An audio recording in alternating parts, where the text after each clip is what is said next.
Spring 1945. Spring arrived in Germany not with renewal, but with surrender. By March of 1945, the Third Reich was no longer fighting for victory. It was fighting for time, and running out of both.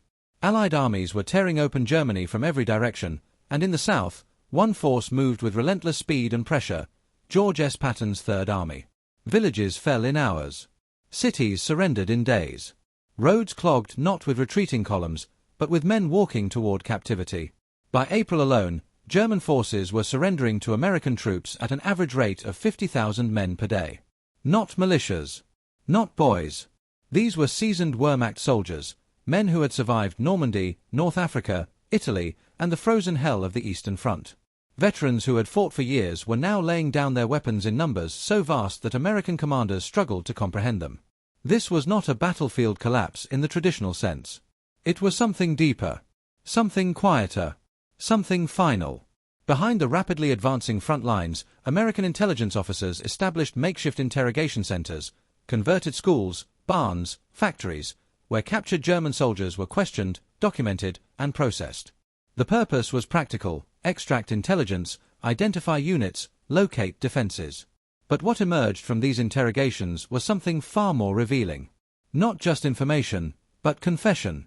The reports preserved in U.S. military archives tell a consistent story. German soldiers were not surrendering because they had been surprised in combat. They were surrendering because they believed the war was already over, and they wanted to survive what came next. In the first 5 days of April 1945 alone, 146,000 German soldiers were captured by American forces. That is nearly 30,000 men per day, laying down arms to an enemy they had been told to fear. The scale stunned even Allied planners. Collection points overflowed. Guards struggled to process prisoners arriving faster than paperwork could be completed. And yet, something remarkable was noted again and again. Most prisoners did not resist. Most did not argue. Many appeared relieved. American guards observed exhausted men, thin, underfed, hollow-eyed, who asked simple questions once captured. When will we eat? Will our wounds be treated? Where are we being sent? These were not questions of defiance. They were questions of men who had accepted that their war was finished. But the interrogations revealed a more deliberate truth. Many German soldiers had not been captured by chance. They had chosen surrender. Again and again, prisoners told interrogators the same thing: they had moved west intentionally. Orders had told them to retreat eastward, to regroup, to continue resistance, but they disobeyed. They walked, marched, or fled toward American lines instead. Why? Because the enemy mattered. German soldiers knew the difference between captivity under the Western Allies and capture by the Red Army. Stories from the Eastern Front, some exaggerated, many accurate, had spread through the Wehrmacht like wildfire. Soviet captivity was feared. American captivity was preferred. One German soldier captured near Frankfurt stated plainly that his entire company had agreed on one thing: any fate was better than falling into Soviet hands. They did not desert in panic. They made a calculation. Surrender, to Patton, meant survival. By late April, the total number of German prisoners held by Western Allies exploded, from just over 3 million to more than 7.5 million men after Germany's surrender. Patton's Third Army alone captured hundreds of thousands during its drive through Bavaria, Austria, and into Czechoslovakia. But this mass surrender created chaos of its own. American forces were not prepared to handle prisoners on this scale. Temporary camps overflowed. Guards worked around the clock. Supply officers scrambled to provide food, medical care, and shelter. And within these camps, American intelligence officers listened. What they heard was not rage, not resistance, but collapse. Soldiers spoke of being surrounded, cut off, abandoned by their own command structures. They described units without fuel, artillery without ammunition, officers issuing contradictory orders, or no orders at all. The machinery of German command and control had disintegrated under pressure. Some prisoners still clung to ideology. Hardcore National Socialists remained defiant, even in captivity. They accused others of betrayal. They enforced party discipline inside prison camps, threatening or assaulting fellow Germans who admitted the war was lost. American authorities were forced to segregate prisoners, protecting exhausted conscripts from fanatics who refused to accept reality. But these true believers were becoming rare. Most prisoners were no longer fighting for Hitler.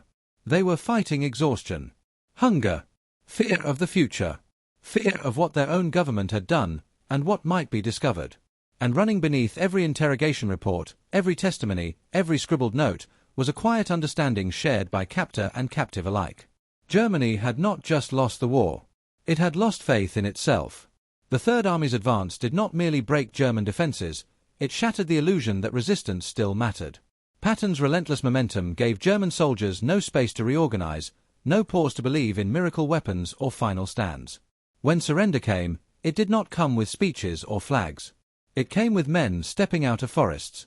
Rifles placed gently on the ground. Hands raised, not in shame, but in relief. And as American interrogators listened, they began to realize something unsettling. These prisoners were not just telling them how Germany lost the war. They were telling them why they stopped believing in it. Spring 1945. By the time Patton's Third Army crossed deep into southern Germany, surrender had become a strategy. German soldiers were still armed, still trained, still capable of resistance. Yet thousands chose not to fight, not because they were cowards, but because they were calculating something far more important than victory. Survival. Interrogation reports from March and April 1945 reveal a pattern so consistent it became impossible to ignore. German soldiers were not simply surrendering when surrounded. Many were actively maneuvering west, bypassing defensible terrain, abandoning prepared positions, and ignoring orders, so they could surrender specifically to American forces. The reason was spoken quietly, but with absolute clarity. The enemy mattered. For years, German soldiers had fought on multiple fronts, and the contrast between them had been burned into their memory. Those who had served in the East knew what Soviet captivity could mean. Stories circulated constantly through the ranks, about executions, forced marches, starvation, and revenge for the devastation Germany had inflicted on Soviet lands. Some stories were exaggerated. Many were not. The fear was real enough that it shaped battlefield decisions. One German infantryman captured near Wurzburg told American interrogators that his unit had been ordered to retreat east and regroup for further resistance. Instead, the men deliberately marched west at night, avoiding contact with Soviet patrols until they reached American lines. He stated plainly that every man in the company preferred American captivity to any alternative. This sentiment appeared again and again in interrogation summaries. Surrender to the Americans was not seen as disgrace. It was seen as escape. German soldiers believed, correctly, that American forces adhered to the Geneva Convention. They expected food, medical care, and survival. German propaganda had warned them otherwise, claiming American troops abused prisoners. But those warnings collapsed the moment men were captured. Several prisoners told interrogators they were shocked by how they were treated. One stated he received better food as an American prisoner than he had during his final months in the Wehrmacht. Others noted that wounded men were treated promptly, regardless of rank or allegiance. The contrast was striking and devastating to morale. Once captured, many prisoners wanted to cooperate. American intelligence officers quickly discovered that respect worked better than force. Interrogations conducted calmly, without threats or violence, yielded detailed information about German units, defensive positions, and retreat routes. Soldiers talked because they believed the war was over, and because they trusted the men questioning them. But cooperation had limits. When discussions turned toward the Eastern Front, toward civilians, prisoners, or atrocities, many German soldiers fell silent. Some claimed ignorance. Others said only that they had followed orders. Interrogators noted hesitation, evasiveness, and fear of future consequences. These men understood that some truths carried weight beyond the war. Still, on one subject, prisoners were surprisingly open. They spoke freely about why resistance had become pointless. Supply lines had collapsed. Fuel shortages immobilized armor. Ammunition was rationed. Units were ordered to hold positions without hope of reinforcement. Soldiers described commanders issuing unrealistic orders from distant headquarters, completely detached from battlefield reality. The fear of Soviet capture intensified everything. Interrogation reports repeatedly recorded prisoners stating that German forces facing the Red Army fought with far greater desperation than those facing Western allies. On the Eastern Front, death and injury far outnumbered prisoners. In the West, the opposite was true. German soldiers surrendered in droves when Americans appeared. This was not coincidence. It was choice. One captured sergeant explained that soldiers knew Germany had already lost. Continued fighting, he said, would only determine how they died, not whether. Surrender to the Americans offered a future. Continued resistance offered none. As Patton's Third Army advanced, German soldiers observed something else that reinforced their decision: speed. American armor did not pause. Defensive lines were bypassed. Units expecting days to prepare discovered American tanks already operating in their rear. German soldiers realized that organized resistance was no longer possible. Even if they wanted to fight, the war was moving too fast. And then there was Patton himself. German intelligence had warned them. His name circulated through Wehrmacht briefings. Prisoners later told interrogators that they knew Patton commanded the forces facing them, and that this knowledge alone influenced their decision to surrender. Patton meant pressure. Patton meant no rest. Patton meant the war would not slow down for anyone. To exhausted soldiers who had fought for years, that reality was crushing. Yet surrender did not bring celebration. It brought quiet relief. Prisoners worried about their families, about destroyed cities, about whether Germany would even exist when the war ended.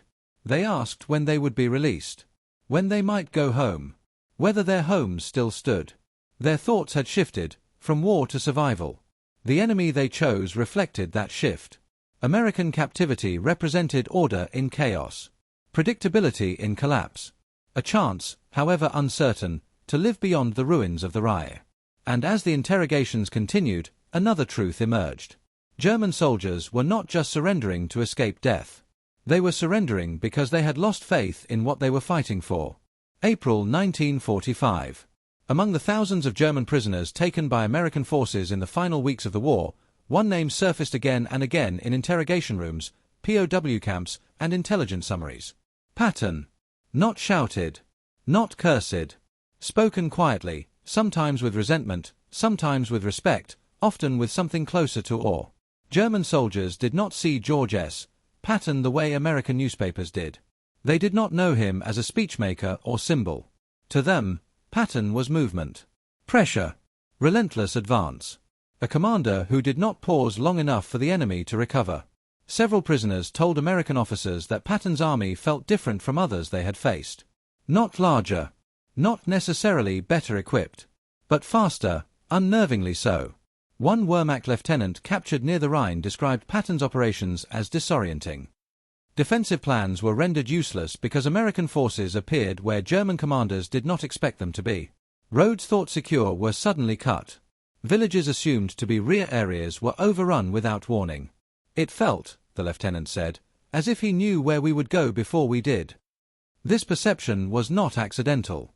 Patton's doctrine emphasized momentum above all else. He believed that hesitation was deadlier than risk.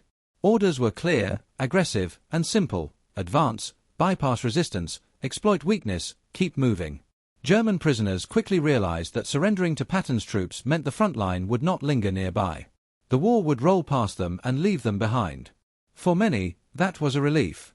German intelligence reports intercepted earlier in the war had warned about Patton's unpredictability. But by 1945, the myth had overtaken reality. His name alone carried psychological weight. Prisoners admitted they felt dread when they learned Patton's Third Army was advancing toward their sector. One non-commissioned officer stated that morale in his unit collapsed the moment they confirmed Patton was in command. Not because they believed him invincible, but because they knew he would not give them time.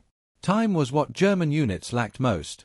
As supply lines failed and communications broke down, German soldiers relied on routine and preparation. Patton destroyed both. His rapid thrusts severed coordination between units. Commanders issued orders that arrived too late. Retreat routes vanished overnight. German soldiers did not describe Patton as reckless. They described him as mercilessly efficient. Several prisoners remarked that Patton did not waste men on unnecessary assaults. He avoided strongpoints when possible, encircled resistance, and moved on. This forced German units to choose between isolation or surrender. Fighting meant being cut off.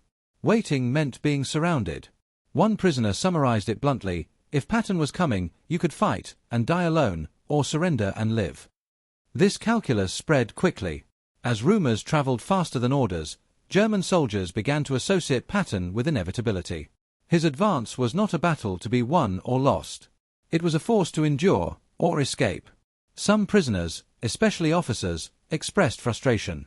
They believed Patton's speed violated traditional expectations of warfare. They complained that his advances left no room for honor, no opportunity for orderly defense. Yet even these criticisms carried an undertone of respect. Patton, they admitted, understood war as it had become, not as it once was. Interestingly, German prisoners noted that Patton's troops themselves reflected his personality. They described American soldiers as confident, aggressive, and constantly moving. Patrols probed forward relentlessly. Vehicles were repaired quickly and sent back into action. Rest periods were brief. The message was clear. The Americans were not waiting for permission to win. In some camps, prisoners discussed Patton among themselves. Some speculated about his background. Others debated whether he was a brilliant tactician or simply lucky. But few doubted his impact. One prisoner told an interrogator that Patton had done more damage to German morale than bombing raids. "Bombs destroy cities," he said. Patton destroyed hope. Yet there was no hatred in these words. By 1945, hatred required energy most soldiers no longer had. What remained was acknowledgement. Patton had outpaced them, outsmarted them, forced them into choices they did not want to make. And in doing so, he had shortened the war for everyone, including those who surrendered to him. For German soldiers reflecting on defeat, Patton became a symbol of the war's final truth. Germany had been beaten not just by numbers or industry, but by commanders who adapted faster than they did. And that realization settled heavily on men who had once believed victory was inevitable.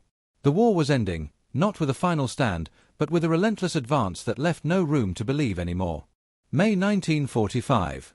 In the final days of the war, defeat did not arrive with a single moment of collapse. It seeped in quietly, through empty roads, abandoned weapons, and orders that no longer came.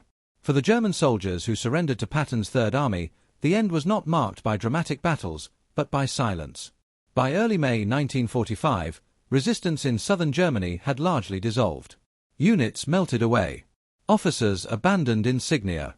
White flags appeared where machine guns once stood. The war that had consumed Europe for 6 years ended not with defiance, but with exhaustion. In prisoner camps, German soldiers had time to think. For many, this was the first time since 1939 they were no longer reacting to orders, alarms, or explosions. They spoke quietly among themselves about how everything had unraveled so completely. How a war begun with confidence had ended in surrender without ceremony. American guards noted that most prisoners did not talk about Hitler. They talked about mistakes. They talked about early victories that had created dangerous illusions.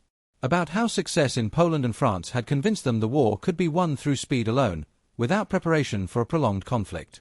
They spoke about leadership that demanded loyalty long after it had lost credibility. And they talked about Patton. Not as a man, but as a lesson. Patton's advance represented the final stage of a war Germany could no longer understand. He did not fight according to the rituals of the past. He did not pause for regrouping. He did not allow symbolic resistance to slow operational reality. For German soldiers raised on doctrine and hierarchy, this was disorienting. They had trained to hold ground, to counterattack, to stabilize fronts. Patton offered none of that. His war was movement, exploitation, and pressure without relief. And it worked. In interviews conducted after the surrender, several German officers admitted that Patton's methods exposed a fatal weakness in German strategy, the inability to adapt once the initiative was lost. Once momentum shifted, German forces lacked the resources and the freedom to recover. Defeat, they realized, was not simply about being outnumbered. It was about being outpaced. For many prisoners, captivity under the Americans became a strange space between worlds. The Reich had fallen, but the future was undefined. They wondered what Germany would become. Whether it would be divided. Whether they would be blamed. Whether they would ever return home. Some expressed relief that the war was over. Others expressed shame. A few expressed anger. Most expressed uncertainty. But none expressed surprise. Deep down, they had known the end was coming long before it arrived. Patton himself did not linger over victory. He pushed forward until the last surrender was accepted, then turned his attention elsewhere. His mind moved as fast as his armies. For him, the war was a problem to be solved, not a memory to be preserved. Yet for those he defeated, Patton remained unforgettable. He was the commander who did not allow them to cling to illusions, who forced them to confront reality at full speed, who stripped war of its myths and reduced it to consequences. In that sense, Patton did more than defeat German armies. He ended their belief. And when belief is gone, surrender becomes inevitable. The war in Europe ended on May 7, 1945. But for the men who laid down their weapons before Patton's advance, the war had ended earlier, in the moment they realized they could no longer keep up. Defeat, they learned, does not always arrive with violence. Sometimes it arrives with understanding. And once that understanding takes hold, the war is already over. Aftermath, May-June 1945. The guns fell silent, but the echo of war lingered. Victory was not measured in cities taken or flags raised. It was measured in survival, in the fragile lines of humanity that persisted amid devastation. Patton's Third Army had advanced faster than anyone could predict, and in its wake lay thousands of surrendered German soldiers, exhausted, bewildered, and stripped of illusions. For the men who had once fought under the swastika, surrender was both a relief and a reckoning. Many had marched across Europe with discipline and loyalty that now seemed hollow, the ideals they served crumbling in the face of reality. In the camps, American interrogators recorded their confessions, their reflections, their regrets. Some admitted they had never believed in the cause.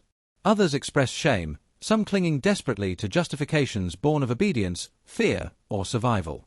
It was here, in captivity, that the true measure of Patton's victory emerged, not merely the armies defeated, but the mindset he dismantled.